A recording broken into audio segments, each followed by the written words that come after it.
for high levels of toxic algae found in Detroit Lake. And these samples were taken on May 12th. The lake, about 60 miles east of Salem, is a very popular summer recreation area. And as Cor Harlan shows us, that algae problem isn't the only thing plaguing Detroit Lake.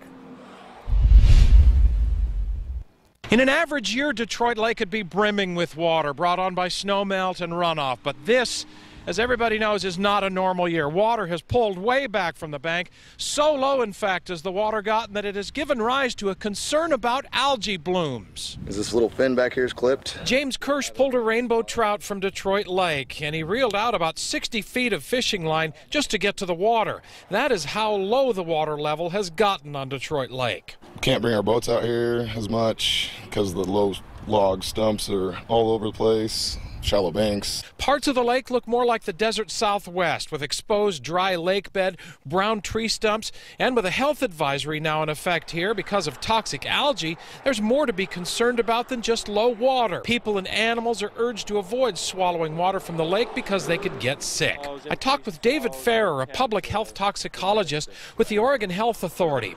He tells me the toxic algae levels were found to be 7 times acceptable levels when samples were taken in the lake May 12th. There are a lot of people come up here throughout the summer and all that, and they enjoy this water. They enjoy coming up here skiing and fishing and just relaxing. But I really hope for better for it. I really do. You can hear the thunder in the background. We're smiling over that. We really want it. At Cain's Marina, it may seem odd to be hoping for rain on the opening weekend of the summer season, but as we look around, we can appreciate how the thunderstorm that rolled through the lake area today was a welcome sight. I walked on a boat ramp that would normally be floating on 20 to 30 feet of water. Right now, all 400 boat slips are unusable, sitting on the lake bottom. We have a lot of state parks, a lot of hiking, and even more now.